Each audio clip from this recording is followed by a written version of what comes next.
Bonjour à tous. La dernière fois, je vous avais présenté deux field watch de la marque Hamilton. Et aujourd'hui, je vais vous présenter deux field watch un petit peu différentes. La première de la marque Boulder et la deuxième de la marque Undone. Je vais commencer par la marque Undone. Donc c'est le modèle Terra. Donc c'est une field watch assez originale qui a vraiment clairement un look vintage avec ce boîtier de type tortue. Alors elle est aussi vintage parce qu'elle est petite. Le boîtier fait 37 mm, une entrecorne de 20 mm, et de corne à corne, ça fait 43 et quelques millimètres. Elle a aussi une épaisseur de 12,8 mm. On verra que c'est un peu épais, je trouve. Donc, la particularité de cette montre, je trouve, c'est au niveau du boîtier, puisqu'on a une alternance de brossage vertical et de poli. Donc, au niveau de la lumière, ça capte la lumière vraiment de façon intéressante, je trouve. Et ça lui donne un look vraiment ancien également. Au niveau de son écran, on peut voir qu'il est légèrement texturé, ce qui est plutôt sympathique, qu'il est très épuré. Il y a juste la mention de la marque en dessous, avec un traitement Luminova au niveau de certains index de couleur un peu crème. Donc cette montre, elle est équipée d'un mouvement Seiko NH35. Donc ça, c'est vraiment le mouvement qu'on retrouve dans énormément de montres, et notamment des micro-marques. C'est un mouvement pas cher et fiable. Son verre, c'est un verre saphir double dôme. C'est vrai qu'il est un petit peu bombé. Pas énormément non plus, mais un petit peu quand même. Et elle a une étanchéité à 50 mètres. Elle est aussi équipée d'une couronne vissée, signée avec le sigle de la marque, le U pour Undone. Voilà. Donc, pour la régler et pour la remonter manuellement, il faut dévisser d'abord. Et pour la régler, on tire une fois. Donc là, normalement, c'est pour la position date, mais là, il n'y en a pas. Et pour régler l'heure.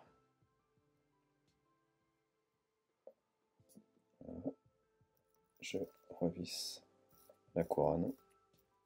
Elle a aussi un bracelet cuir assez vintage, avec une boucle aussi gravée au nom de la marque.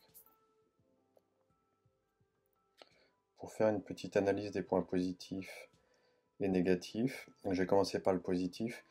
Donc clairement, c'est le look, vraiment original, que ça donne l'impression que c'est à la fois une field watch et une dress watch. Je trouve qu'elle a un style habillé assez intéressant, notamment en raison du traitement du boîtier qui est à la fois brossé et poli. Les points négatifs, ça serait peut-être le prix. Elle est à 383 € sur le site de la marque. Pour un mouvement NH35, c'est quand même, je trouve, un prix assez élevé. Un autre point négatif, c'est l'épaisseur, qui fait que le côté dress watch est un petit peu atténué du fait de cette épaisseur. Ça aurait été cool qu'elle soit un peu plus fine. Donc ça, par contre, c'est vrai que vu qu'elle est épaisse, ça donne une profondeur aussi au cadran. Oui.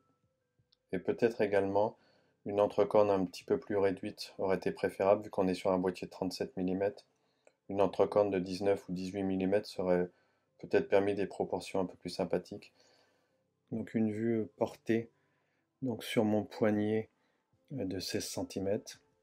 C'est vrai que je trouve qu'elle va très bien pour les petits poignets. Ceux qui ont un gros poignet la trouveront certainement trop petite, même si ça rappelle les montres anciennes qui avaient un diamètre beaucoup plus réduit que maintenant.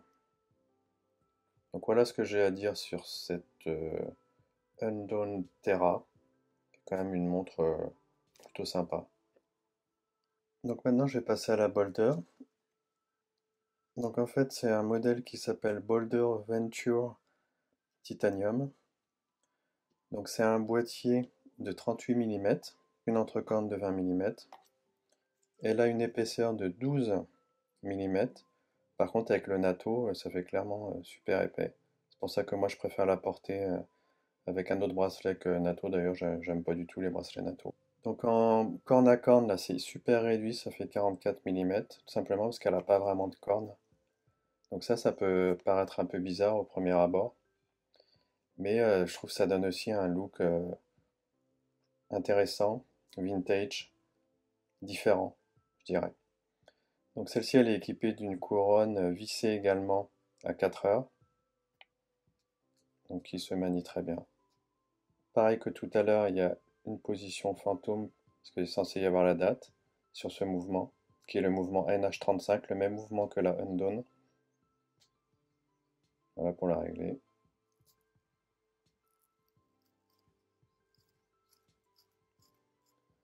Elle est aussi équipée d'un verre saphir. Et celle-ci, par contre, elle est étanche à 200 mètres, donc ce qui est quand même bien plus performant que la Undone.